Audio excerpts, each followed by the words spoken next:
Gələn ildən alimentin minimum məbləği artacaq. Milli Məclisə təqdim edilən qanun layihəsinə əsasən ölkə üzrə yaşayış minimumu 300, uşaq üçün isə 260 manat məbləğində müəyyən ediləcək. Keçirdiyimiz sorğudan məlum oldu ki, aliment bəzən uşaqların təminatı üçün çıxış yolu, bəzən də ailələrin dağılmasına səbəb kimi göstərilir. Mənə elə gəlir ki, boşanmaların səbəbi son zamanlar alimentlə bağlıdır.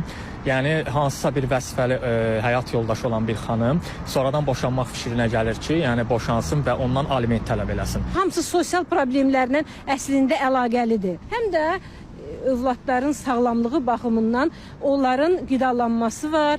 Sonra yenə də deyirəm, məktəb problemləri var, sonra paltar problemləri var. Bunların hamısının həll olunması üçün əlbəttə aliment elə tənzimlənməlidir ki, bu problemləri gəlsin, qarşılasın. Boşanmaların artmağının, azalmağını əgər biz istəyiriksə, yəni azalmağını, ən birinci olaraq sevgi aşılanmalıdır gənclərin hamısına. Yəni mən özüm də bura aidəm. İndiki dövrümüzdə yəni 90% evliliklərin çoxusu ya ailə sözünün üstündə olur, ya da məcburiyyətdən olur. Məhkəmə qərarına əsasən alimentin məbləği uşaqların sayına görə müəyyən edilir. Bir uşağa görə qazancın və ya gəlirin 1/4, 2 uşağa görə 1/3, 3 və daha çox uşağa görə isə yarısı aliment kimi tutulur. Ekspertin sözlərinə görə nikah müqaviləsinin bağlanmaması və münasibətlərdə qısqanclıq, maddi maraqların önə çıxması aliment mübahisələrinin əsas səbəblərindəndir. İnsanların azad yaşamaq, sosial baskılardan uzaq olmaq istəyi boşanmaların sayının artmasına gətirib çıxarır. Biz nikah müqaviləsi bağlamırıq.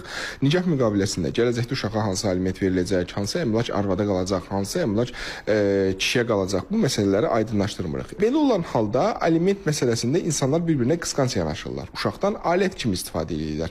Qadın və yaxud da kişi uşağı tam merkantil maraqları üçün istifadə edir.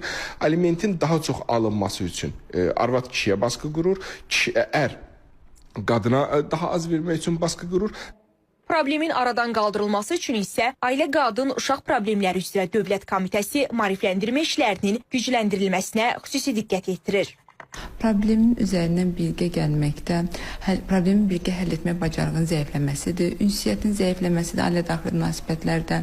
Daha sonra ailə-daxili münasibətlərdə fərdlər arasında vəzifə və öhdəliklərin bərabər bölünməməsi, ümumiyyətcə vətəndaş cəmiyyətində sosial mənəvi məsuliyyətin zəif olması, bu kimi faktorlar ailə-daxili münasibətlərdə bəzi boşluqlara və sonuçda bir ədəti yekun olaraq bir neçə problemlərin ortaya çıxmasına səbəb olur. Bundan əlavə, qurum tərəfindən regionlarda və paytaxtda ailələrlə keçirilən görüşlərdə valideyn-övlad münasibətləri müzakirə edilir. Mütəmadi olaraq digər qurumlarla birlikdə sıx əməkdaşlıq çərçivəsində geniş miqyaslı layihələr həyata keçirilir.